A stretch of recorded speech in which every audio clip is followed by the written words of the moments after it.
कीचड़ को। हमें लगता है कि हमने एक डॉक्टर को दिखा लिया, अब उसने जो बोल दिया वो हमने करा।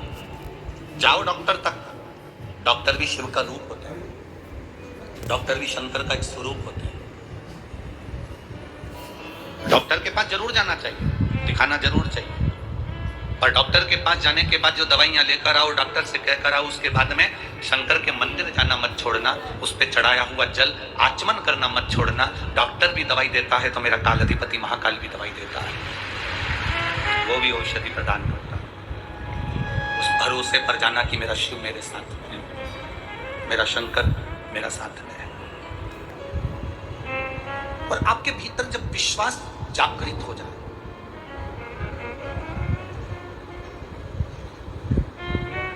दूसरे नंबर पर जो अष्टविनायक में गिने जाते हैं वो सिद्धि विनायक गिने जाते हैं। बोलो सही है, हर जम के तो बोलो।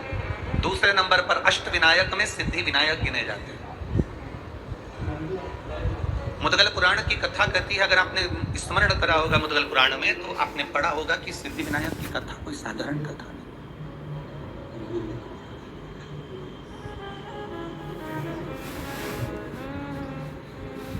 और सिद्धि विनायक मंदिर की विशेषता, उसका ज्ञान, उसका स्मरण हमसे ज्यादा तो आपको आता है, क्योंकि आप पुणे के रहने वाले हैं।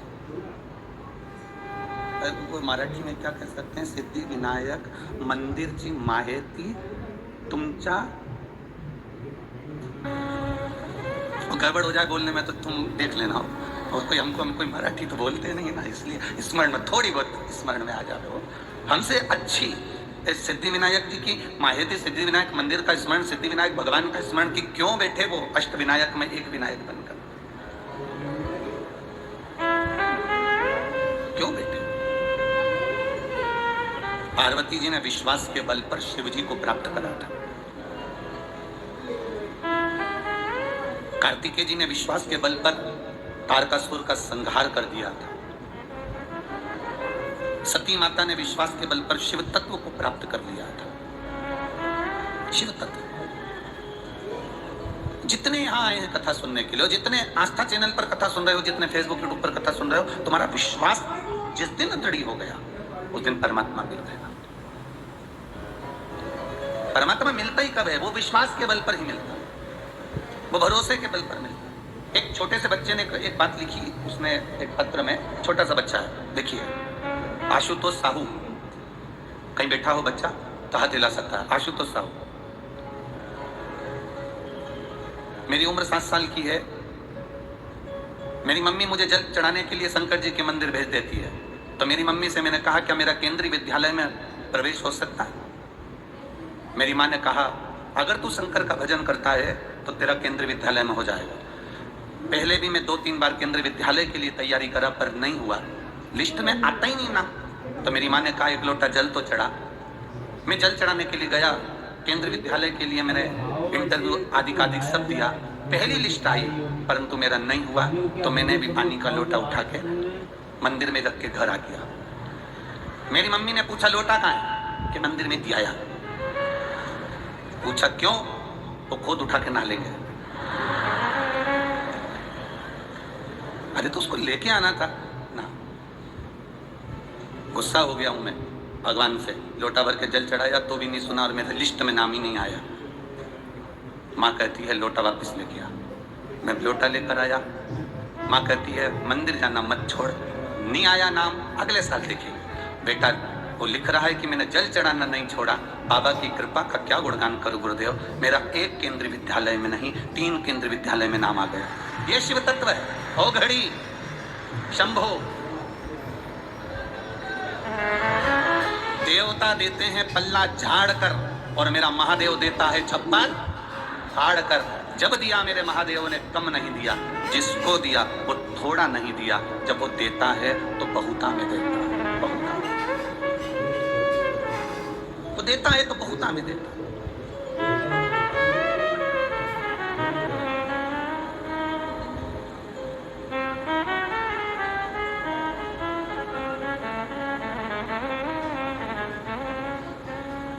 अभी एक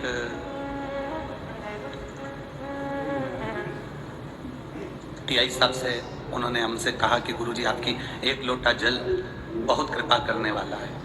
जब जब कोई उलझा हुआ व्यक्ति दिखता है तो हम उसको भी कह देते हैं कि तुम्हारे घर के लोगों को बोलो कि एक लोटा जल शिव जी को चढ़ाएं, तो शंकर जी राह जरूर दिखाएंगे, शिव राह जरूर दिखाएंगे। हम लोगों से कह देते हैं कि उस जल में कुछ तो है। बाबा सुनता किसकी नहीं है। कई लोग आते हैं यहाँ पर, कई लोग बैठे भी होंगे जिन्होंने पशुपति व्रत भी करा होगा, जिन्होंने लोटा भर के जल भी चढ़ाया होगा, प्रदोष का व्रत भी किया होगा, और भोलेनाथ जी नहीं सुने होंगे तो उसको दिल भी दुखा होगा। सुनता किसकी नहीं है? जो केवल जल चढ़ा रहा है, जो केवल मंदिर तक जा रहा है, भगवान किसकी नहीं सुनता? अच्छे से सुनो। जो केवल जल चढ़ा रहा है, केवल मंदिर तक जा रहा है, मंदिर तक शरीर भी जा रहा है, जल भी जा रहा है, पर उसका दिल नहीं जा पा रहा, इसलिए बाबा सुन नहीं पा रहा।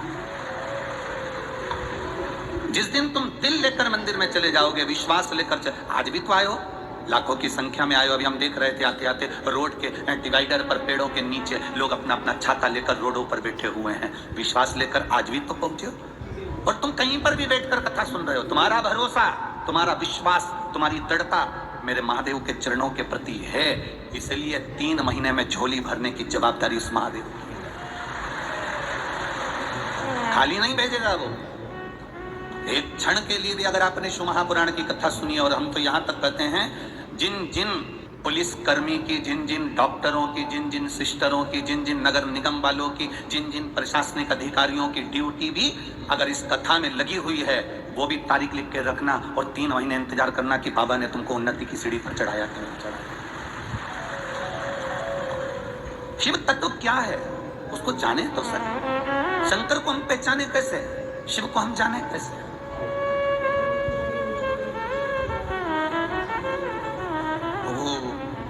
पुणे की इस धरा पर अष्ट विनायक में से एक विनायक श्री सिद्धि विनायक भी है।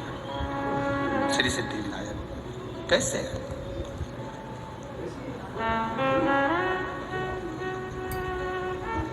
एक ब्राह्मणी जिसका पति मर गया, घर में केवल एक बेटी है, केवल एक बेटी है।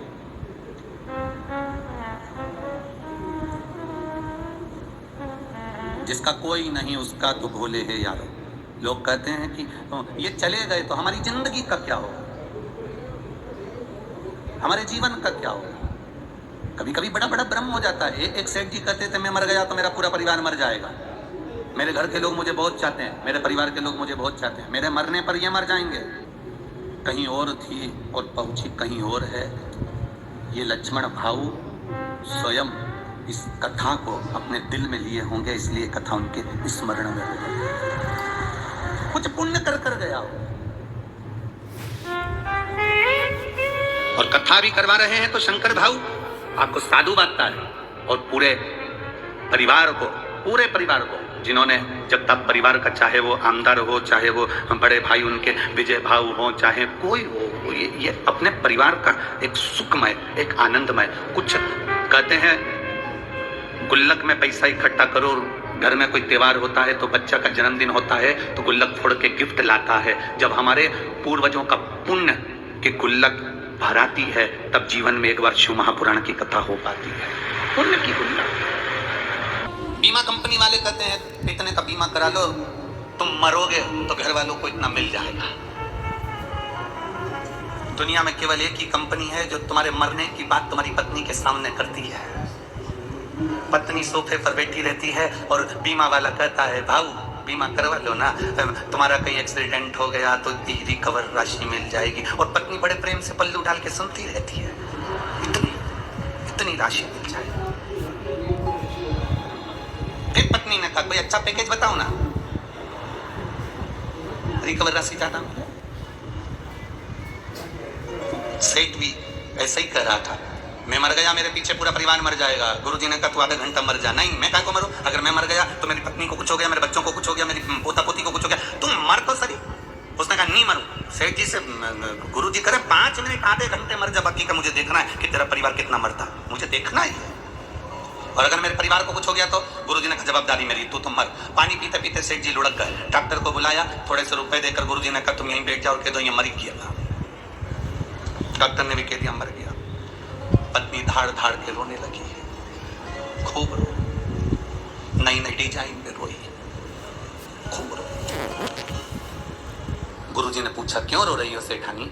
सेठानी कहती है मेरा पति चले गया। गुरुजी ने कहा मेरे पास में एक ऐसी बूटी रखी है, मैं तुम्हें दूंगा, तुम खा लेना, तुम मर जाओगी, पति जिंदा हो जाएगा। पति जिंदा। पत्नी रोती रोती बोली इनकी तो उम्र हो गई थी, इनकी तो उम्र हो गई थी। पति जमीन पर पड़ा पड़ा सोचने लगा, भी परसों के दिन कह रही थी तुम कितने हैंडसम लगते, और अब कह रही है कि इनकी तो उम्र हो गई थी। पति उठने वाला था, इतने में गुरुजी ने चिमटा खोल दिया, पड़े रहे वहीं पर। थोड़ी देर बाद बेटा रो रहा था, तो क्यों रो रहा है? मेरे पिताजी चले गए, ये भी नहीं बता के गए किससे कितना लेना था। अब बाप पड़ा पड़ा मन में सोच रहा है इसको लेनदारी की पड़ गई, बाप पड़ा उसकी जरा सा दुख नहीं है। इतने में गुरुजी ने कहा ले बूटी तू खा ले, तू खाएगा तू मर जाएगा, तेरा बाप जिंदा हो जाएगा, पिता जिंदा हो जाएगा। बेटा बोला पिताजी कह रहे थे अब तुम्हें सारा काम संभाल। पोता रो रहा था, तू क्यों रो रहा है? मेरे दादाजी चले गए, तो अब मुझे कुरकुरा कौन दिलाएगा? तो गुरुजी बोले ले बूटी तू खा ले। इतने में छोटा सा पोता गुरुजी के गले में हाथ डालकर बोला गुरुजी तुम्हारा ना कोई आगे ना कोई तुम्हारा पीछे, तुम नहीं खा लो। सब मिलके वह गुरुजी को बूटी खिला। गुरुजी ने उसको उठाया, उठ जा उठ जा। एक तू कहता था मैं गया तो सब चले जाएगा, लोगों को लगता है मैं कर रहा हूँ। सास कहती है मैं जिंदा हूँ जब तक घर चल रहा है, जिस दिन मैं मर गई आटे दाल का भाव मालूम पड़ जाएगा। तो मेरा बूढ़ी बूढ़ी माताओं से निवेदन है आधा घंटा मर के तो देखो, तुम जिंदा हो तो भी और मर जाओगे तो भी। हमारे यहाँ की तो रीति बनी है, मरने के पहले और मरने के बाद का समय निकाल कर देखना। मरे भले तुम कहकर मरे कि मैं मर जाऊंगी उसके बाद में आटे दाल का भाव मालूम पड़ जाएगा, पर दुनिया के लोग जानते हैं कि मरने के 12वें दिन ही घर में घी का पीपा, तेल के पीपे, मावा, रबड़ी सब बनेगी, और सब नुक्ती और सेव, रायता, चने की सब्जी और पूरी सब चकाचक खाएंगे, और तेरा फोटो टंगकर उस पे कंडे पे धूप देकर अगरबत्ती लगाएंगे। कौन पूछे किसको? कौन पूछे? तेरा दिन याद करे क्यों रे नर, शिव नाम क्यों नहीं जपे। कितने दिन याद करेंगे? केवल 13 दिन। फिर कौन याद करना? किसको याद करना? अपने हाथों से दान करते चलना, अपने हाथों से पुण्य करते चलना। जैसे ये लक्ष्मण भाऊ भले संसार सागर से गए हों, पर उन्होंने अपने हाथों से ऐसा पुण्य कर कर गए कि वो जिंदगी का एक आनंद देखा। पद मिले, प्रतिष्ठा मिले, चूकना मती किसी का भला करने में। दीपावली पर जो आतिशबाजी में सुख नहीं मिलता, दिवाली पर जो पटाखे फोड़ने में सुख नहीं मिलता, होली पर जो रंग उड़ाने में सुख नहीं मिलता, गणेश जी को जो लड्डू खिलाने में सुख नहीं मिलता, वो सुख एक गरीब के चेहरे पर प्रसन्नता लाने से मिलता है। एक दुखी व्यक्ति के चेहरे पर प्रसन्नता लाने से मिलता है।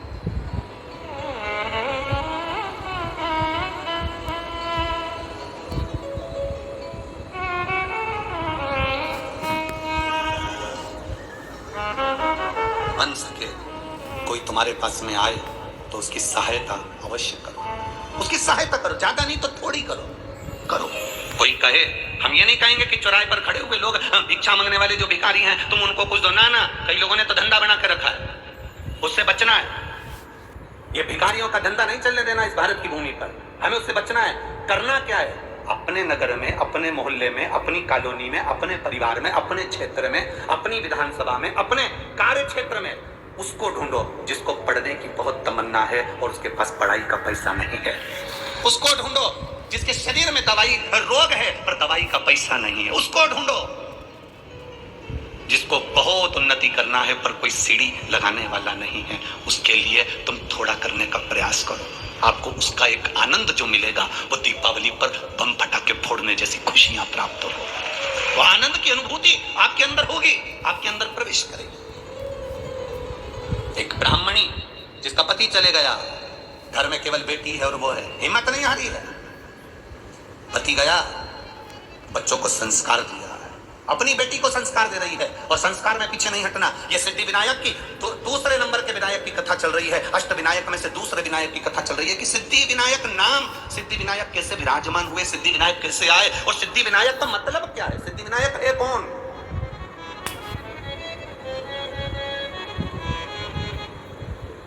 जरा विचार करिएगा। रो रही है बेटी, माँ ने पूछा क्यों रो रही हो, किस लिए रो रही हो। माँ, जब पिताजी थे ना तो मुझे गोदी में उठाकर स्नान कराने के लिए पवित्र पवित्र तीर्थ में लेकर जाते थे, पर अब मेरे पिता नहीं तो मुझे पवित्र तीर्थ में कौन लेकर जाए, कौन स्नान कराएगा मुझे।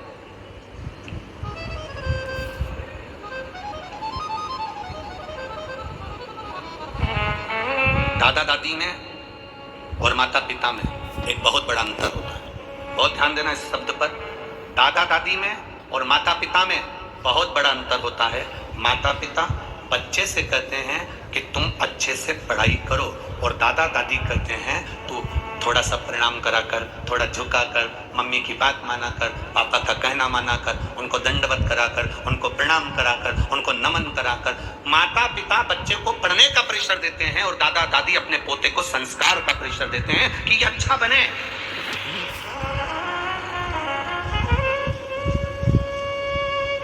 कार किसी के भी घर पर आ सकती है, लोन लो कार लाओ। बोलो दी चीजियों, ए पूना वालियों, बोलो सही है कि गलत है। हम पहले एक बार कथा में कहे थे मकान, घर, हाउस और फ्लैट, इनमें बहुत अंतर है। मकान के कान होते हैं,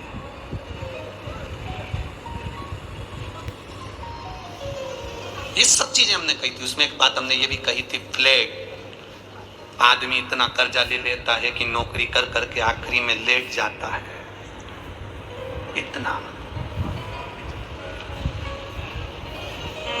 लोन लो, गाड़ी लो, गाड़ी किसी के घर पर भी आ सकती है, कार किसी के घर पर भी आ सकती है। थोड़ा सा पैसा उठा लो, कार आ जाएगी। कार आने में दिक्कत नहीं है,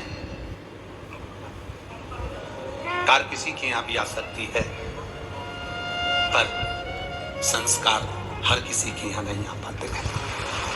हर किसी के घर में संस्कार नहीं आ पाते।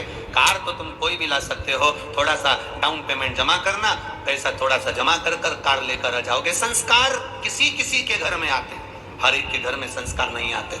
कई लोग यहाँ पर ऐसे भी बैठे होंगे जिनके बच्चे सुबह उठते हैं, प्रणाम करते हैं, तब ऑफिस जाते हैं। बहू उठती है, मम्मी को प्रणाम करती है, नमन करती है, माँ कैसी हो, कोई दिक्कत तो नहीं है, आप पुणे आई हो, अच्छे से रहना माँ, थोड़े दिन के लिए आई हो, कैसी हो माँ। एक बहू वो होती है जिसके घर में माता पिता के संस्कार झलकते हैं और वो अपने घर के बुजुर्गों को आदर देकर चलती है। बेटा वो होता है जो अपने घर के बुजुर्गों को आदर देकर चलता है। और किसी किसी के घर में ऐसा भी होता है कि माँ रह रही है, खा रही है, पर बोलने का समय किसी के पास नहीं है।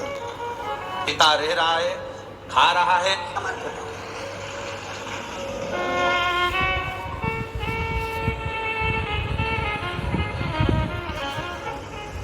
आजकल एक वीडियो बनती है तो लोग उस वीडियो में इंस्टाग्राम या सोशल मीडिया पे बहुत चलती है, कैमरामैन फोकस करो।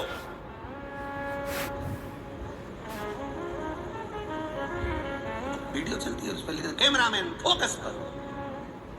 हम भी तो कहते हैं शिव भक्त शंकर जी के चरणों पर फोकस करो।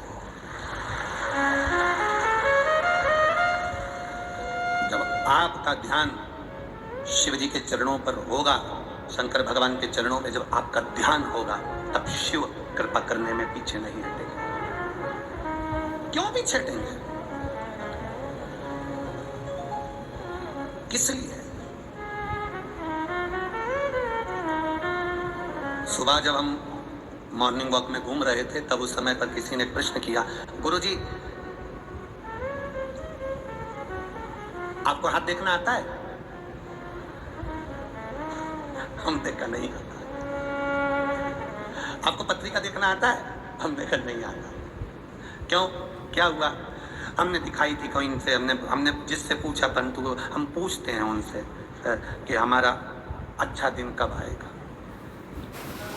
कितने दिन के बाद हम कोई अच्छा काम करें, हमारा वक्त कब अच्छा हो सकता है। पत्रिका दिखने वाले के पास जाओगे, हाथ दिखाने वाले के पास में जाओगे तो हर व्यक्ति जितने हो, तुम पत्रिका वाले के पास और हाथ दिखाने वालों के पास जाकर पूछते हो मेरा अच्छा वक्त कब आएगा, जरा मेरा भाग्य देखकर बताओ। शिव पुराण कहती है अच्छा वक्त आज ही है, तू आज से ही कोई अच्छा काम चालू कर दे, बस तेरे दिन फिर जाए। हम इंतजार करते हैं अच्छे वक्त का, वक्त अच्छा आएगा तब मैं यह काम करूंगा, वक्त अच्छा आएगा तब मैं यह काम करूंगा, वक्त जब अच्छा आएगा तब मैं यह काम करूंगा। हम किसी से अकड़ में कह देते हैं मेरा वक्त आन दे तब मैं दिखा दूंगा कि मैं हूं क्या, मेरा समय आन दे तब मैं दिखाऊंगा कि मैं हूं क्या, मेरा वक्त आन दे तब मैं दिखाऊंगा कि मैं हूं क्या। और अब हम कहते लोगों के सामने कहते रहे और एक दिन छाती में दर्द हुआ, हॉस्पिटल लेकर गए और डॉक्टर साहब ने कह दिया इसका वक्त आ गया। छाती में दर्द हुआ और डॉक्टर ने कह दिया इसका वक्त आ गया। अब समझो कि हम इतनी अकड़ में जिंदगी जी रहे थे, मेरा वक्त आन दे तब मैं बताऊंगा, मेरा वक्त आन दे तब मैं बताऊंगा। परमात्मा कहता है वक्त किसी के हाथ में नहीं है। घड़ी तुम पहन सकते हो, घड़ी में समय तुम देख सकते हो, घड़ी तुम धारण कर सकते हो, पर समय तुम्हारे हाथ में नहीं है। घड़ी तुम्हारे हाथ में हो सकती है पर समय तुम महाकाल की काल अधिपति के हाथ में है, उसके हाथ में समय है। घड़ी तुम्हारे हाथ में है पर समय उसके हाथ में। अच्छा और बुरा तुम किसी से पूछते हो मेरा अच्छा समय बताओ कब आएगा, मेरा हाथ देखकर बताओ मेरा समय अच्छा कब आएगा, मेरा वक्त कब अच्छा आएगा, मेरी पत्रिका देखकर बताओ मेरा वक्त कब अच्छा आएगा। पूरी जिंदगी दिखाते रहना और ये पूछते रहना कि वक्त कब अच्छा आएगा। शिव महापुराण की विद्येश्वर संहिता कहती है वो वक्त कभी नहीं आता। आज जो है, अभी जो है, जैसा आज है इसमें तू ऐसा कर कर निकल जा कि आज के बराबर कोई तुझे पूछना ही नहीं पड़े और तू उन्नति की सीढ़ी पर चढ़ जा। हमसे लोग कहते हैं अभी देवता सो रहे हैं तो हम दुकान कब डालें, अभी ऐसा हो रहा है पितृपक्ष आ जाएगा तो 16 दिन अच्छे काम नहीं होंगे तो हम दुकान कब डालें। हम कहते हैं दिन मत देखना, समय मत देखना, तेरा मन जिस दिन कह दे, तेरा दिल जिस दिन कह दे और तेरे मन के अंदर जिस दिन शंकर आकर विराजमान हो जाए और तेरा दिल कह दे कि आज मुझे दुकान डालना है, आज मुझे ये काम करना है, उस दिन वो काम चालू कर देना तो उन्नति की सीढ़ी पर चढ़ जाएगा। उसके क्या पूछना, क्या पूछोगे?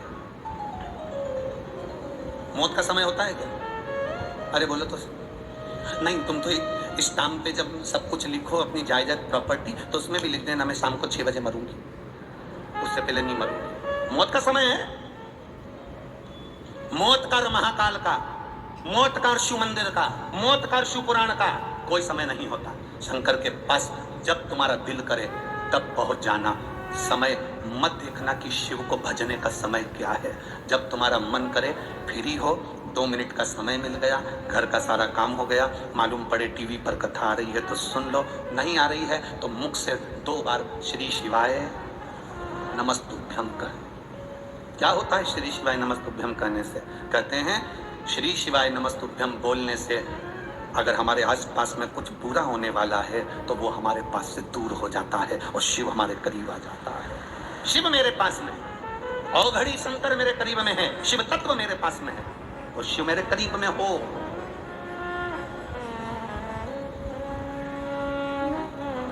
एक बच्चे के शरीर में बुखार आता है, उसको कष्ट रहता है, तकलीफ रहती है तो बच्चा अपनी मम्मी और पापा से, पापा मुझे डर लग रहा है तुम मेरे पास आ जाओ ना, पापा, माँ मुझे डर लग रहा है, मम्मा तुम मेरे पास आ जाओ ना, काका मुझे डर लग रहा है तुम मेरे पास आओ ना, काकी मुझे डर लग रहा है तुम मेरे पास आओ ना। छोटे छोटे मुलगा मुलगी एक शब्द कह देते हैं, छोटे छोटे बच्चे एक शब्द कह देते हैं, आई मुझे डर लग रहा है मेरे पास आओ ना, भाऊ मुझे डर लग रहा है मेरे पास आओ ना। और जब तुम्हारी जिंदगी में दुख की घड़ी चल रही हो, कोई राह नहीं सूझ रही हो, कुछ भी तुम्हें दिख नहीं रहा हो, बहुत बहुत टेंशन में जिंदगी चल रही हो, तब महादेव के मंदिर में जाकर कहना बाबा बहुत डर लग रहा है तुम मेरे पास आओ ना। शिव को बुलाओ, बाबा बहुत डर लग रहा है तुम मेरे पास आओ, तुम मेरे करीब में आओ। और जिस दिन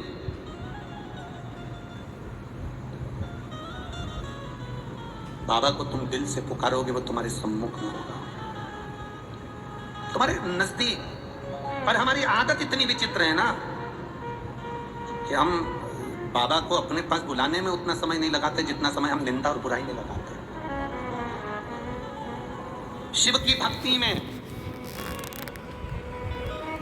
और अपनी मेहनत में, शिव की भक्ति में और खुद की तरक्की में किस किस चीज में? जम के बोलो जरा। शिव की भक्ति में और खुद की तरक्की में इतना वक्त लगा दो, इतना वक्त लगा दो कि दूसरे की निंदा करने का और बुराई देखने का वक्त ना बचे। लोग फ्री बैठे हैं दिन भर बुराई करने के लिए, दिन भर निंदा करने के लिए। आप फ्री ना बैठे। माँ उस ब्राह्मणी ने अपनी बेटी को संस्कार दिए, संस्कार दिए तो बेटी गोदी में बैठकर रोती है कि अब मुझे तीर्थ दर्शन में तीर्थ स्नान कौन कराएगा। बच्चों का दिल बड़ा निर्मल होता है। उस बच्चे ने जैसे लिखा, बच्चे ने अपने पत्र में लिख दिया कि मैं तो लोटा ही नहीं रखी आया। अभी ये निर्मल मन है बच्चे का, ये बच्चे के मन में पाप नहीं है। और माँ कितनी विद्वान ऐसी माँ होगी जिस माँ ने कहा जा लोटा लेकर आ, और फिर माँ ने कहा दूसरे दिन चल पानी चढ़ाने जा। नहीं जाऊंगा, शंकर जी ने मेरे को फेल कर दिया, नहीं जाऊंगा।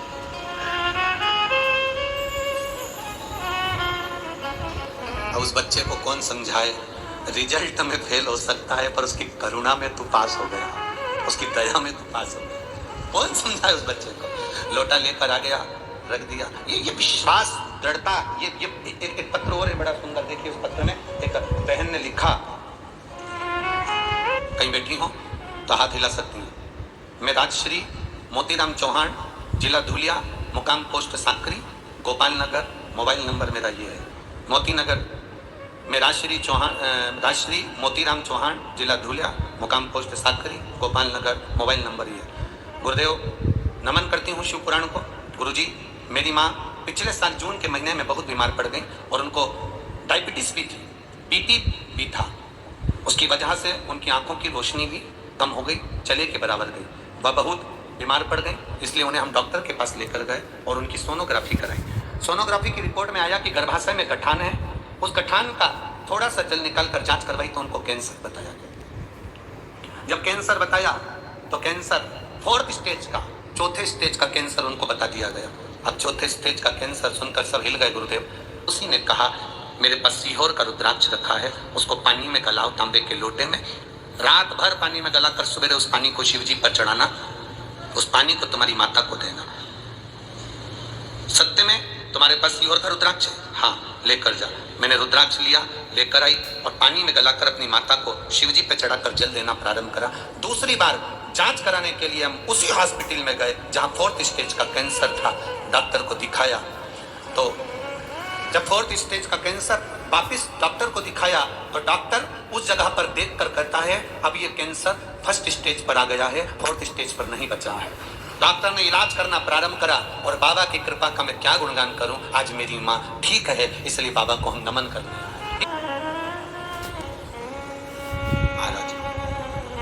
अरे तेरा ही दिया मैंने खाया पिया है, तेरा शुक्रिया,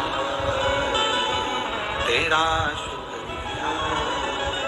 मुझे भोले बाबा ने बहुत दे दिया है, तेरा शुक्रिया, तेरा शुक्रिया।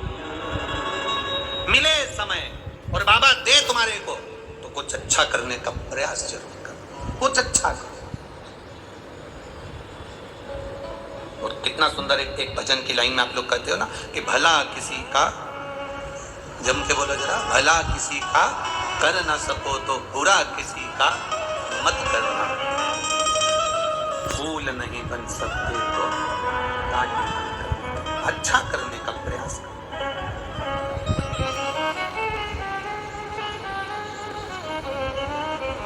प्रयास करो हम अच्छा करें, प्रयास करो हमारे हाथों से कुछ अच्छा हो। बहुत कठिन होता है दूसरे को बदलना। और शिव महापुराण की कथा में ये सिद्धि विनायक जो दूसरे नंबर का, अष्ट विनायक में दूसरे नंबर के विनायक की जो कथा चल रही है, ये हमें सीख दे रही है, ये हमें सीख दे रही है कि कुछ अच्छा करना है, कुछ अच्छा प्रदान करना है।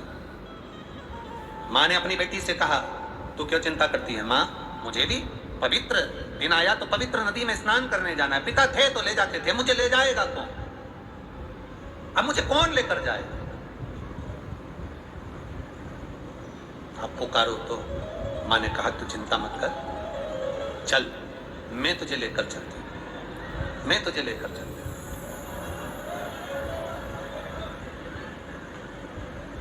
कल से थोड़ा सा ये दिए प्रज्वलित मत करा करो, थोड़ा आंच तेज हो जाती है ना, उसमें तेल होता है, थोड़ा सा उतर करो, दीप दूर कर लो। अब तुझे लेकर कौन जाए? कौन लेकर? रखे रहने दो यहीं पर, हाँ एक साइड रख दो बस। अब तुझे लेकर जाए तो जाए। माँ कहती है क्यों चिंता करती है? रहने दो रहने दो रहने दो, अब हो रहा है चलने दो। अब तुझे लेकर जाए तो जाए। शिव कथा कह रही, माँ कहती है मैं तुझे लेकर चलूंगी, मैं ले चलती हूँ तुझको। और माँ अपनी बेटी को जब ले जाने लगी, ले जाती है। माँ ने विचार करा कि बेटी को लेकर जाऊंगी, छोटी सी बेटी है, मात्र 7 वर्ष की उसकी उम्र है, केवल 7 वर्ष की उसकी उम्र है, छोटी सी बेटी। भूख लगेगी रास्ते में, एक काम करती हूँ, घर में बासी रोटी रखी हुई थी, बहुत सावधानी से सुनना, सिद्धि विनायक भगवान की इस कथा को भादों के महीने में मिल रही है तो ये जिंदगी का एक आनंद देने वाली है। बासी रोटी घर में रखी हुई थी, माँ ने, ब्राह्मणी ने उस बासी रोटी को चूरा करा, चूरा कर कर उस बासी रोटी को चूर कर उसमें थोड़ा सा गुड़ मिला लिया, उसमें थोड़ा सा गुड़ मिला लिया और गुड़ को मिलाकर उसका लड्डू तैयार करा माँ ने। 4 लड्डू माँ ने बनाए, 2 बेटी खा लेगी, 2 मैं खा लूंगी। पानी की छाजल, झारा पानी का एक झारी साथ में रख ली, आधा पानी बेटी पी लेगी, आधा पानी मैं पी लूंगी। 4 लड्डू छाजल का जल लेकर माँ और बेटी दोनों चल, दोनों चल।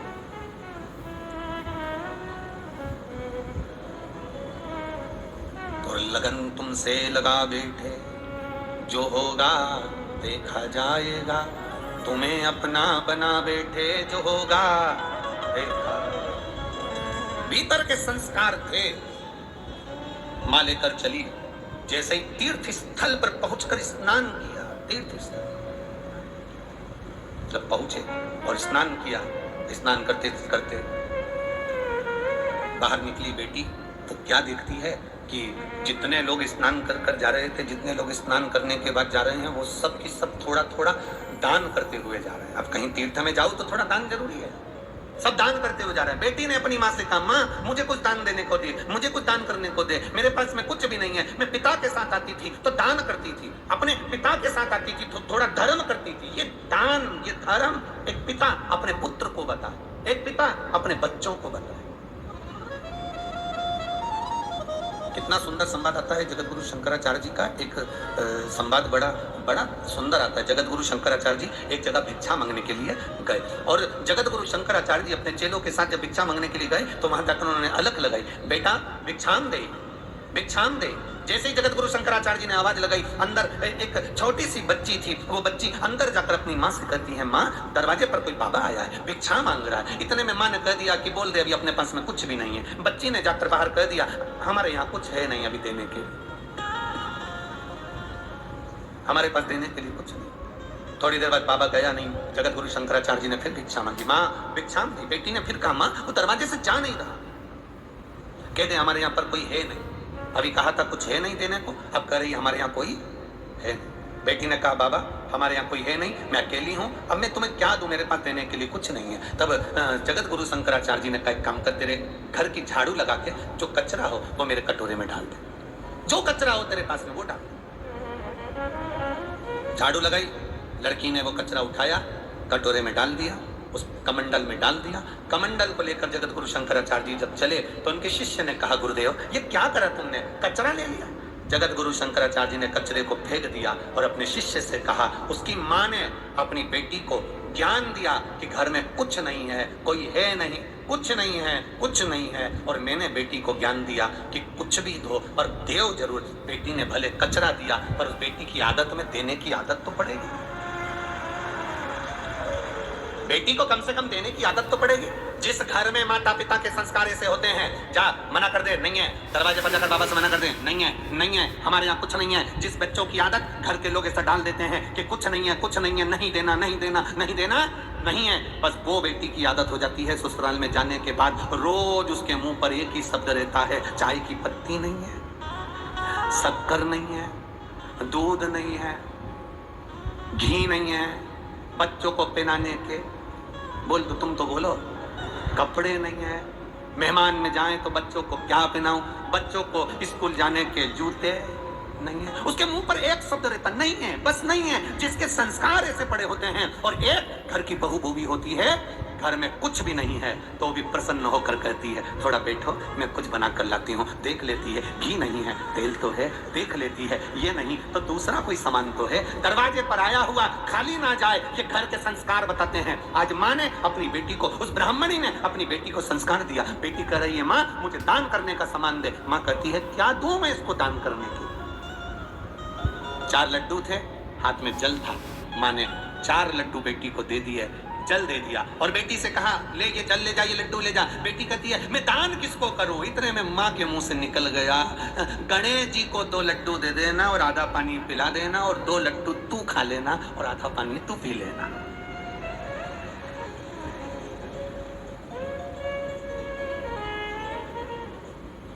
ये संस्कार है। ये नहीं कहा कि कहा गणेश जी को 2 लड्डू दे देना और आधा पानी तू पी लेना और आधा पानी गणेश जी को पिलाना, ले जा जा।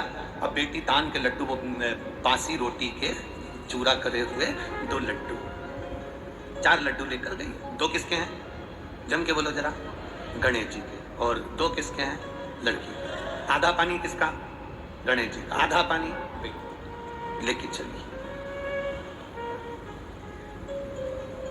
अब बासी रोटी का चूरा का लड्डू,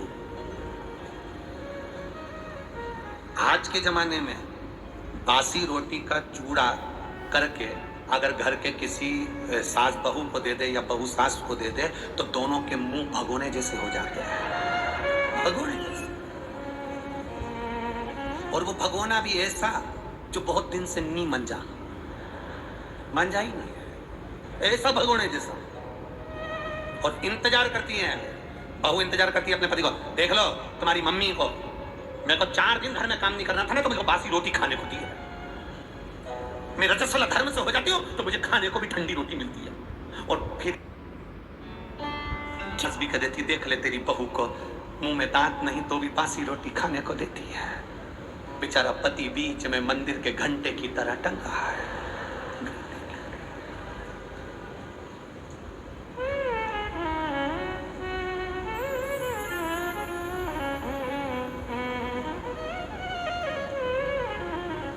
एक ही है।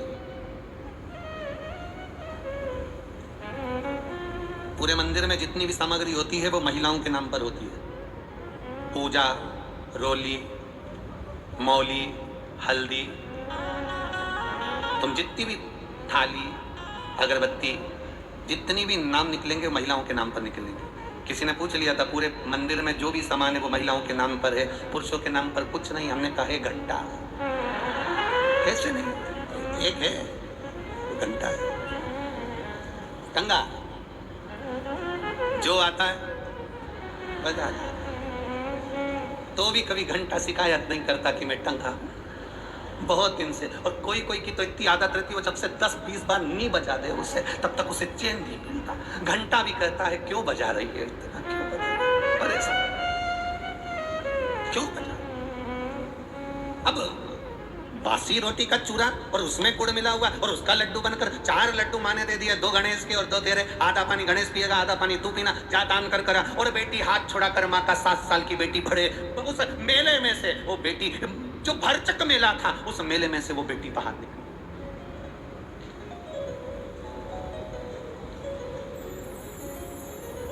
एक पत्र आया, बहुत बड़ा है।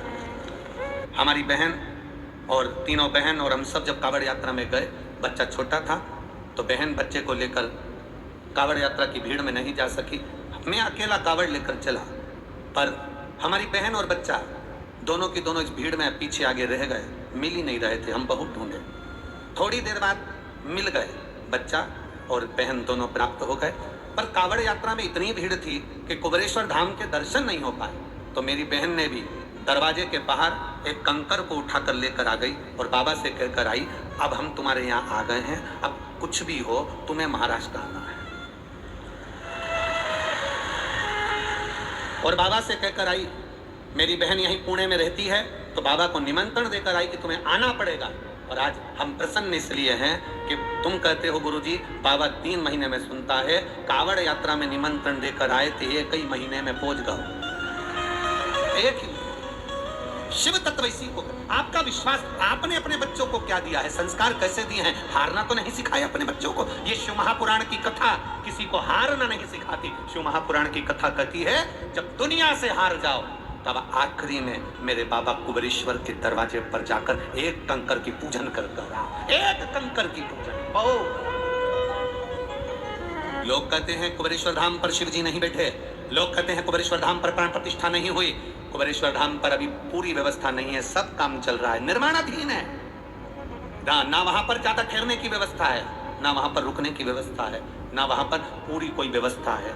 वहां तो अभी इतने लेट पाठ भी तैयार नहीं कि हम तुमसे कह दें कि आपको वहां पूरी व्यवस्था। ना ना ना, वहां तो केवल वहां का कंकर और शंकर, जिसने दिल से, स्थान है कंकर शंकर का, जहां पर हम कंकर की पूजन करते थे शंकर मानकर, उस स्थान पर आप भी बैठकर एक बार दिल से कंकर शंकर की पूजन कर कर आना और दिल से बोल कर आना, बाबा तू मेरे साथ चल, मेरा कल्याण करना और मेरी झोली खुशियों से भरना। वो फिर बुला लेगा, फिर बुलाएगा। क्या है कुबेरेश्वर धाम पर?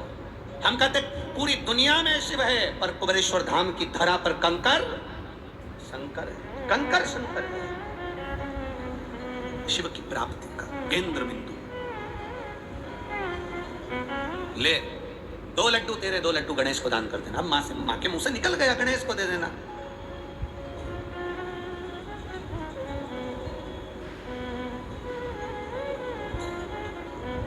गणेश को दे देना, मां के मुंह से निकल गया। अब मां करे क्या? बेटी ने हाथ छुड़ाया, भीड़ बहुत थी और बेटी माता का हाथ छुड़ाकर चल दी।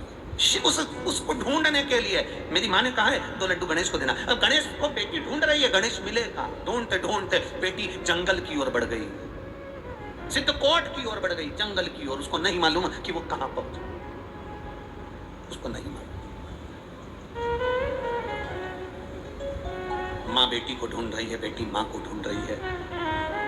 बेटी माँ को नहीं ढूंढ रही, बेटी गणेश जी को ढूंढ रही है। 2 लड्डू देना है, पानी पिलाना है, फिर मेरे को लड्डू खाना है और पानी पीना है, दान करना है मुझे। गणेश जी मिले तो सही। ढूंढते ढूंढते जंगल में पहुंच गई, भीड़ से दूर, भयंकर जंगल, भयंकर वन। बेटी उस जंगल में, उसको भय नहीं है, माँ को भय है मेरी बेटी कहाँ चली गई, पर बेटी को भय नहीं है क्योंकि वो ढूंढने गणेश जी को गई है। जो शंकर को ढूंढता है, जो परमात्मा को ढूंढता है, उसको वीराने में भी भय नहीं होता। जो संसार को ढूंढता है वो भय खाता है।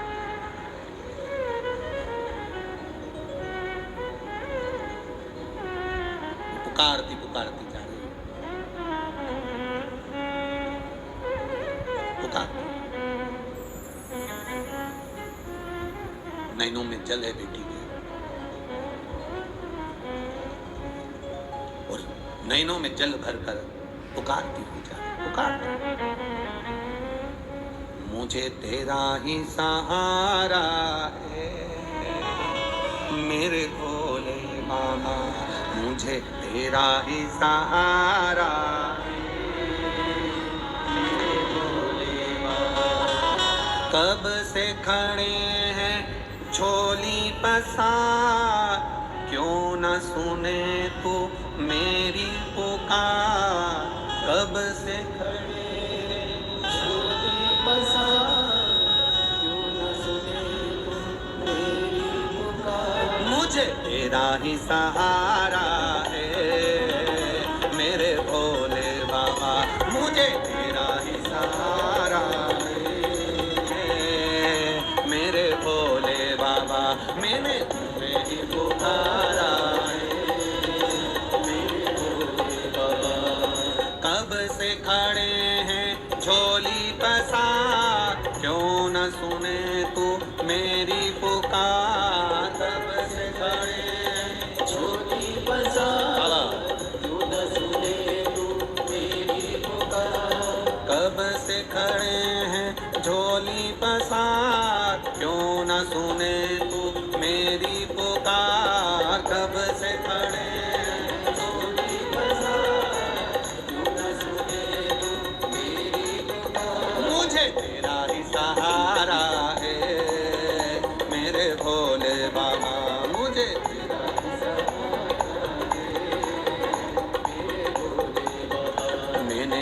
तुम्हें ही पुकारा है मेरे भोले बाबा, मैंने तुम्हें ही पुकारा है मेरे भोले बाबा। जय हो।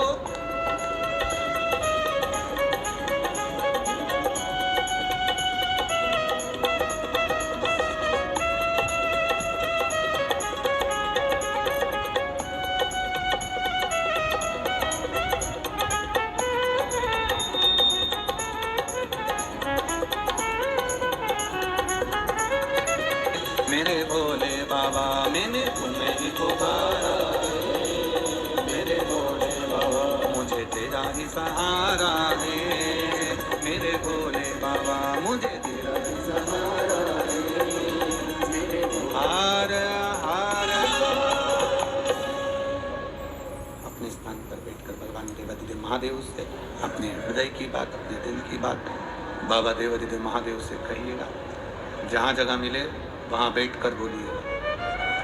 बाहर अगर कीचड़ हो रहा हो, पानी हो रहा हो, तो खड़े खड़े ही प्रार्थना करिए। बहुत ज़्यादा संख्या में आप लोग आए हो, मैं टीवी चैनल वालों से भी निवेदन करूंगा कि बाहर के फोटो, बाहर के वीडियोस भी अवश्य आस्था चैनल पर और एलईडी वाले एलईडीओं पर अवश्य दिखाएं। तीनों पंडाल के अलावा बाहर, और बाहर के अलावा बाहर, और उसके अलावा बाहर रोडों पर लोग डिवाइडरों पर जो बैठे हैं उनको बहुत बहुत बाबा की कृपा बनी रहे। बहुत बहुत साधुवाद। लाखों की संख्या में पुणे की इस पावन कथा में पुणेवासी पहुंचे, लाखों। शिव कृपा, शिव की दया, शिव की उदारता, शिव की करुणा जो आप और हम भगवान देवाधिदेव महादेव से प्रार्थना कर रहे हैं, बड़े दिल से बाबा से करिए। जहाँ जगह मिले वहाँ बैठकर, जगह नहीं मिले, कीचड़ हो, पानी हो, तो खड़े रहकर दिल से बाबा से प्रार्थना करना, वो देने में कमी नहीं लगता। श्री शिवा नमस्तु,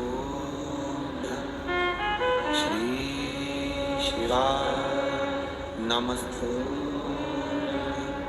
श्री शिवा नमस्तु, श्री शिवा नमस्तु, श्री शिवा नमस्तु, श्री शिवा नमस्तु, श्री शिवा नमस्तु। भोला सब दुख काटो मारा, ओ भोला सब दुख काटो मारा।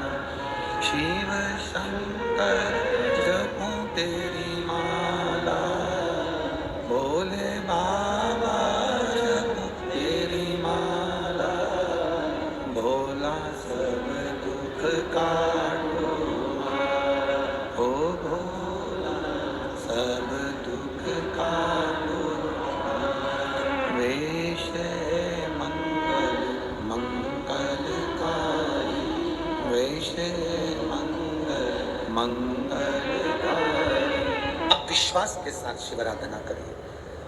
बेटी ढूंढते ढूंढते गणेश जी को थक गई, माँ ढूंढते ढूंढते बेटी को थक गई, मिल ही नहीं रहे।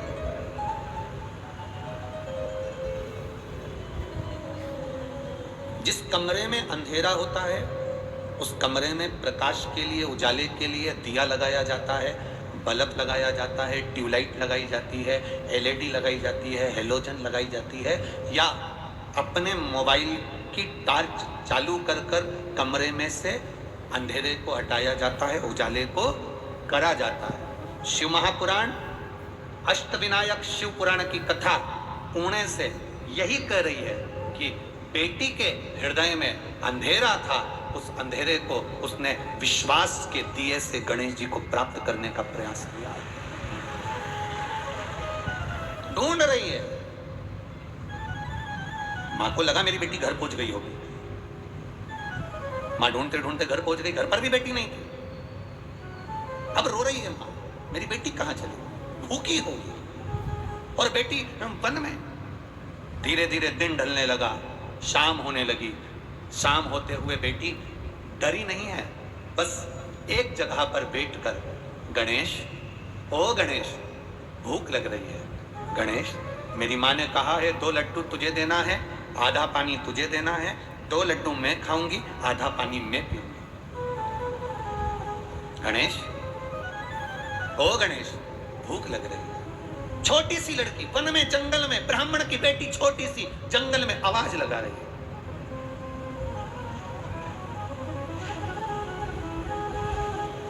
गणेश जी के कानों में शब्द गया, भगवान विष्णु के कानों में शब्द गया, देवादिदेव महादेव के कानों में शब्द गया, ब्रह्मा जी के कानों में शब्द गया। सब एक जगह पर एकत्रित हुए। गणेश जी से कहा, जाओ छोटी सी बच्ची पुकार रही है। गणेश जी एक लड़के का रूप रखकर उस बेटी के पास में गए और 2 लड्डू को मांगने लगे। लड़की ने मना कर दिया, तू कौन, तू कौन? भगवान को लड्डू नहीं दिए। गणेश जी जब बच्चे का रूप रखकर एक लड़के का रूप रखकर गए, मना कर दिया, नहीं देती। तू कौन है? अब भगवान कहें कि मैं गणेश, तो लड़की भी बहुत चतुर, जैसे उस बालक ने कहा, लड़के ने कहा कि मैं गणेश, तो लड़की ने कहा तेरी सूंड कहाँ है, बता सूंड कहाँ है तेरी। गणेश जी बोले, हम भगवान है ना, तो असली स्वरूप में नहीं आते, इसलिए हम ऐसे आए।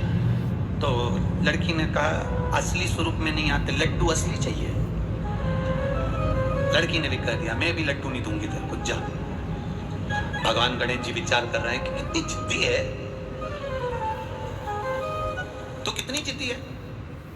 पर लड़की ने कहा, जिद करती हूं पर किसी दूसरे से नहीं करती, जिससे मेरी पहचान है उससे ही करती हूं। आपसे निवेदन है, आप इतनी शिव महापुराण की कथा सुनते हो, भगवान शंकर का भजन करते हो, कभी कभी आपका अगर काम ना हो तो जिद कर सकते हो, तो बाबा से, वो तुम्हारा अपना है। एक पत्र आया है, देखो, टीका रामचंद्र पाटिल है। मैं गांव मितवाली, तहसील चोपड़ा, जिला जलगांव की रहने वाली। मेरा कार्यकर्ताओं से निवेदन है, उनके दोनों बच्चों को और उस माँ को और उसके पिता पर आए हो तो लेकर आइएगा। जलगांव की रहने वाली हूँ। मेरी पति यहाँ पुणे में गोला बारूद फैक्ट्री में काम करते हैं। गुरुजी, मेरी शादी को 11 साल हो चुके थे, पर मेरे यहाँ संतान का सुख नहीं था। बाबा, आपकी शिव महापुराण की कथा टीवी पर सुनते थे, आपने उसमें बताया था कि जिस नारी का गर्भ नहीं ठहरता वो सफेद आंकड़े की जड़ का प्रयोग अवश्य करे। अपने पति के साथ जाए, सफेद आंकड़े की जड़ लेकर आए, शिव जी पे से 21 बार घुमाकर तुमरुकेश्वर महादेव का नाम लेकर कमर में शंकर भगवान का शिवलिंग का दर्शन करें, नंदी के पास में खड़े होकर शिवलिंग का दर्शन करते हुए उस जड़ को बांध लो। बाबा, मैंने वो करा पर मेरा गर्भ नहीं ठहरा, अब मैं करूं तो करूं क्या। मैं बाबा से प्रार्थना करती पर फिर भी नहीं सुनते, तो भी मेरा रजो धर्म आ जाता। बाबा सुनने को तैयार नहीं, अब मैं करूं क्या। तब मैंने शिव जी का दूसरा प्रयोग आपने बताया था, पीपल के पत्ते का दूध में उस पत्ते को समर्पित कर कर उकाल कर उसका पान करने का। शिव जी का वो चढ़ा हुआ पत्ता में पान करती। बाबा का मैं क्या गुणगान करूं गुरुदेव, बस केवल पशुपति। और वो प्रयोग जब प्रारंभ किया, 3 महीने भी पूरे नहीं हुए और बाबा की कृपा से मेरा गर्भ ठहर गया। अब गर्भ तो ठहर गया, डॉक्टर को दिखाया तो उसने कहा कि तुम्हें संतान का सुख है, अब तुम्हारा गर्भ ठहरा। जो डॉक्टर कहता था तुम्हारे यहाँ संतान नहीं होगी, तुम्हें सुख नहीं है संतान का, 11 साल से जहाँ इलाज चल रहा था सब हार चुके थे। तब मेरे बाबा ने मेरी गोदी में संतान दी बाबा, और गर्भ ठहर गया। डॉक्टर को अंदाजा नहीं था कि इसके गर्भ में 2 बच्चे हैं। वो तो हमेशा कहता रहा कि तुम्हारे गर्भ में एक संतान का सुख है, पर जब समय आया और बाबा की कृपा से मेरे गर्भ से 2 बच्चों ने जन्म लिया। आप कहते हो गुरुदेव, देवता देते हैं पल्ला झाड़ कर और महादेव देता है छप्पर हाड़ कर। ये शिव तत्व, ये शिव औघड़ी। मैंने दोनों बच्चों का फोटो भी लगाया है गुरुदेव, और दोनों बच्चों को रोज कथा सुनाने के लिए यहाँ लेकर आती हूँ, दोनों को लाती।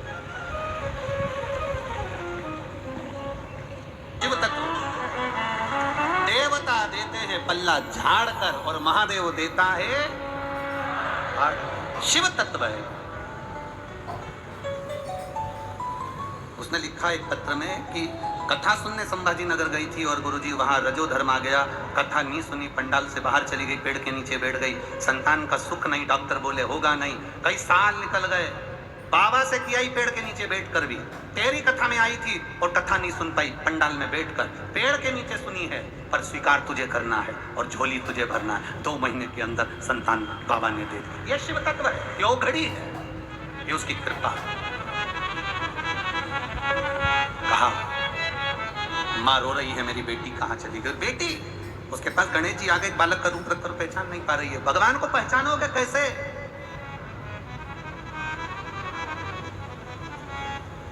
कैसे पहचानो?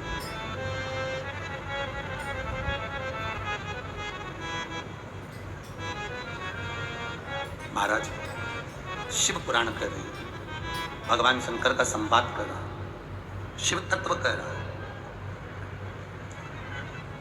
जहां तक रास्ता दिखे, शिव कथा कह रही है, जहां तक रास्ता दिखे वहां तक जाओ। जहां तक रास्ता दिखे वहां तक जाओ, पहुंचो। उसके बाद का रास्ता भोलेनाथ अपने आप दिखाना चालू कर देता है।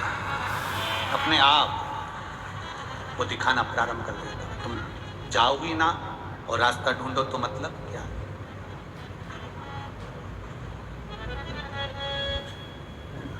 महाराज इस उम्मीद से मत फिसलो कि कोई तुम्हें उठाएगा। इस उम्मीद से मत फिसलो कि कोई तुम्हें उठाएगा। इस सोच से मत डूबो कि कोई तुम्हें बचाएगा। ये दुनिया तो एक अड्डा है तमाशा देखने वालों का। गिरा देख कर तुम्हें मुसीबत में तो यहाँ हर एक व्यक्ति तुम्हारा मजा उठाएगा। ये दुनिया के लोग केवल देखने वाले। तुम्हारा विश्वास, तुम्हारी दृढ़ता, तुम्हारा भरोसा तुम्हें शिव तक लेकर जा सकता है। बेटी ने कहा मैं तुझे लड्डू नहीं दे सकती। मेरी माँ ने कहा था गणेश जी को तू कौन है, चल यहाँ से, मैं तुझे नहीं दूंगी। उस लड़के को लड्डू नहीं थे, बासी रोटी के लड्डू थे। मोतीचूर के होते तो बात दूसरी थी, यहाँ तो बासी रोटी के लड्डू।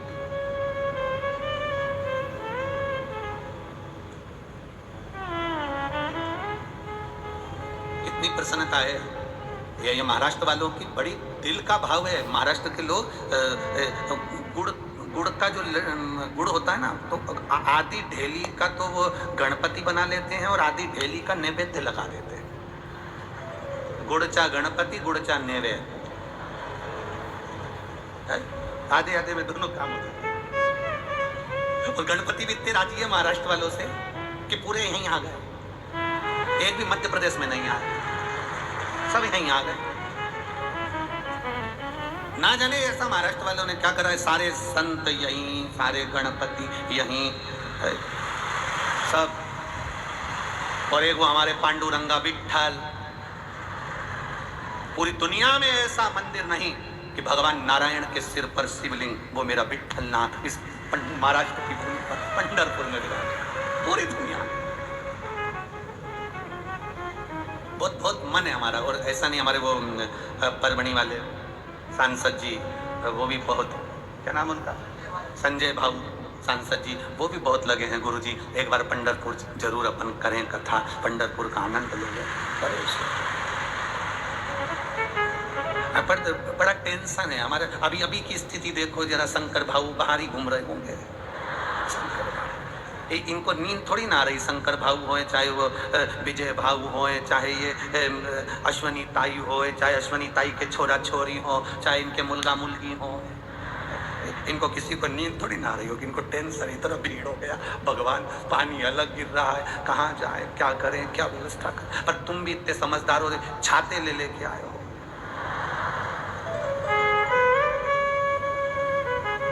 और कई तो इतने विचित्र हैं, ऐसे आते हैं जैसे पिकनिक मनाने जा रहे हैं। भगवान मूंगफली भी लिया है, चना भी लिया है, तो परमल, सेव और कांदा और टमाटर। और हमने तो जाते जाते देखा, बड़ी ऐसे पूरी दरी बिछा हुआ, पानी गिर रहा है तो नजारा नहीं दिखेगा, नहीं तो वो तो ऐसे पन्नी मन्नी बिछा के सब ऐसा गोला बना के बैठे, माइक में कथा चली रही है। और इन्होंने ऐसे डब्बा लाई, इतना बड़ा स्टील का, उसमें डाल के यूं हिला है और हिला के और ऐसा पुंगा बना लिया उन्होंने भगवान। और सब ऐसे बैठ के सब खा रहे हैं। और यहाँ सीवर वाला महाराज कथा गा रहा है।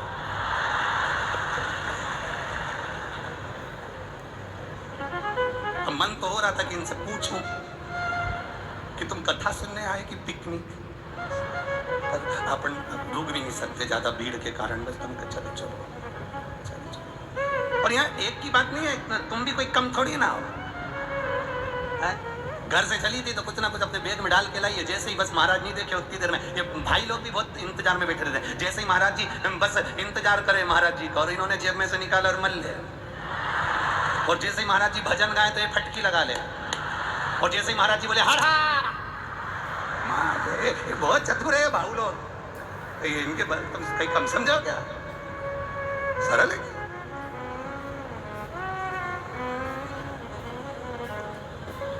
अरे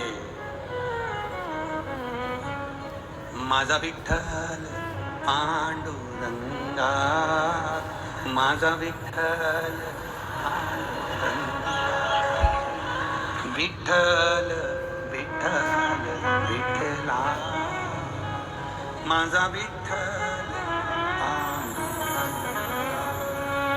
माझा विठ्ठल पांडुरंगा। ये शिव की कृपा, उदारता, दया। बेटी ने गणेश रूपी वो बालक को लड्डू नहीं दिए। कोई पकवान होता चल जाता, बासी रोटी के लड्डू भी ना दिए। गणेश जी कह रहे हैं मैं गणेश। जैसा उस लड़की के साथ हुआ वैसा की वैसे कर्माबाई के साथ हुआ था। वैसा की वैसा ही कर्माबाई के माता पिता के घर चले गए थे, भगवान को भोग लगा देना। कर्माबाई ने सोचा क्या बनाऊं, बनाना आए जब तो 4 साल की कर्माबाई खिचड़ी बनाने के लिए तैयार हुई। इतना बड़ा भगोना रख दिया अग्नि पर, 1 बाल्टी पानी डाल दी, 1 कटोरी चावल, आधी कटोरी दाल। अब वो खिचड़ी बने इतने बड़े भगोने में। कपड़े पे कलप देने का मार तैयार हो गया। देखा खिचड़ी बिगड़ गई, पड़ोसन के यहाँ गई, काकी खिचड़ी कैसे बनाते? क्यों? मेरे बाबा गाँव गए, माँ भी बाहर गई है, माँ पिताजी कहते गए थे भगवान को भोग लगाना है, खिचड़ी बना लेती हूँ। 2 गिलास पानी डालो, 1 कटोरी चावल, आधी कटोरी दाल, नमक मिर्ची डालो। तुम्हें नहीं आता हो तो लिख लो, खिचड़ी बन जाएगी। भगवान को भोग लगाना। खिचड़ी तैयार हुई, थाली में उंडेल दी, गुड़ की खोड़ी, घी की कटोरी रख के भगवान के सामने ले गई कर्माबाई। भगवान से हाथ जोड़कर कहने लगी, एक बार बनाई थी बिगड़ गई, अपनी गलती जरूर गिनाना चाहिए भगवान से। कर्माबाई करी, एक बार बनाई थी खिचड़ी बिगड़ गई, दूसरी बार बनाई है, टाइम बहुत हो गया, इसलिए मुझे भूख लग रही है, तुम जल्दी खा लो फिर मैं खा जाऊंगी। भगवान को भी हंसी आ गई। भगवान ने सोचा क्या करूं, कर्माबाई तो इंतजार करे, प्रभु पधारो, खाओ ना, आओ ना। पीछा पकड़ लिया, तू खाए तब मैं खाऊं, तू जी में जद में जी, मानू ना कोई लाट की, जीमो महाराज श्याम धनी जी मावे बेटी जाट की। जीमो भगवान प्रकट हो गए। 4 साल की कर्माबाई तो 3 साल के भगवान बनकर प्रकट हुए। भगवान आते से बोले ला कर्मा। कर्माबाई ने जो पलट के देखा, तू कौन? भगवान बोले मैं तेरा ठाकुर, मैं तेरा कृष्ण। कर्माबाई बोले तू कन्हैया है, मुंडा धोके आ, तू कन्हैया। भगवान बोले मैं ही तो कन्हैया हूँ। इतने में कर्माबाई से भगवान बोले खिचड़ी दे दे। कर्माबाई बोले नहीं दूं, तेरे को कैसे दूं? मैं तो भगवान को बुला रही थी, पहले बता दरवाजा बंद था, खिड़की बंद थी, तू कहां से आया? भगवान बोले हमें आने की जरूरत नहीं पड़ती, हम तो प्रकट हो जाते। कर्माबाई बोली वीआईपी चोट्टा है क्या, हर देश क्या जाता है, खिचड़ी तो दे। कर्मा बोले मैं खिचड़ी नहीं दूंगी, पहले बता तू कौन है? भगवान बोले मैं भगवान, मैं कृष्ण। कभी कभी भगवान को भी प्रमाण पत्र देने में आफत हो जाती है। मैं कृष्ण। कर्माबाई वाले मैं मानू ही नहीं। अगर तू भगवान है तो मैं तेरे से 2 प्रश्न करूंगी, उस दोनों का उत्तर तू दे देगा तो खिचड़ी खाने दूं, नहीं तो भगा दूं। भगवान बोले मेरे जैसे अंतर्यामी से ये प्रश्न करेगी, पूछ कौन सा प्रश्न। कर्माबाई ने पहला प्रश्न करा, तेरे पिताजी का नाम क्या है? कर्माबाई का प्रश्न सुनकर भगवान मुस्कुरा के बोले कर्मा तो कितनी भोली है, इतना सरल सा प्रश्न। मेरे पिताजी का नाम वसुदेव है। कर्माबाई बोली अब तो उठ के खड़े ही हो जा, तुझे इतना ही नहीं मालूम कि भगवान कृष्ण के पिता तो नंद राय जी थे और तू कह रहा है वसुदेव? भगवान कृष्ण ने अपना माथा ठोका, क्या 2 बाप के चक्कर में पड़ा? ये 2 बाप के चक्कर में पड़े तो खिचड़ी भी नहीं मिली। भगवान बोले अच्छा दूसरा प्रश्न कर ले। कर्माबाई ने पूछा बता तेरी माँ का नाम क्या है? अब भगवान ने मन में सोचा इसकी माता पिता ने अगर मेरे पिताजी का नाम नंद बाबा बताया है तो माँ का नाम यशोदा बताया होगा। भगवान कृष्ण ने बड़े मुस्कुरा कर कहा कर्माबाई मेरी माता का नाम यशोदा है। कर्माबाई बोली अब तो चली जा, तुझे इतना नहीं मालूम कि भगवान कृष्ण की माँ देवकी थी? भगवान बोले पिताजी 2, माँ 3। पहली देवकी जन्म देने वाली, दूसरी पूतना दूध पिलाने वाली, तीसरी यशोदा पालन करने वाली। खिचड़ी भी हाथ से गई। भगवान जाने लगे। कर्माबाई ने आवाज लगाकर कहा रुक जा, अच्छा ये थाली में आधी तेरी आधी मेरी, इधर घी तेरा इधर घी मेरा, आधा गुड़ तेरा आधा गुड़ मेरा, अब तू खा ले इसके बाद मैं खा लूंगी। भगवान बोले मैं बिना पर्दे के नहीं खाता। कर्माबाई बोली पूरा निपटा जाएगा। मुझे लगता है सही। नहीं नहीं, मैं मेरा हिस्सा खाऊंगा, मैं दूसरे का हिस्सा नहीं खाता। भगवान कर्माबाई ने कहा हमारे पास पर्दा मर्दा नहीं है, पर्दे बिगड़ तो जीमूंगा नहीं। भगवान 36 कली का लहंगा पहनी थी कर्माबाई, उन्हें अपना लहंगा आड़ कर दी, ले जीम ले। भगवान खाने लगे। कर्माबाई ने थोड़ा सा पर्दा हटा के देखा, पूरा तो नहीं खा गया। कर्माबाई को लगा ये खा जाएगा। कर्माबाई ने पर्दा हटाकर बोला नहीं, तू तो तेरा हिस्सा, मैं पक्का तेरी सौगंध में मेरा हिस्सा खाऊंगा। अब भगवान को तो मालूम था कि पूरा प्रसाद मेरे लिए बना, मेरा हिस्सा है। सब खा गए। आखिरी में एक गासा बचा, एक कोरा बचा।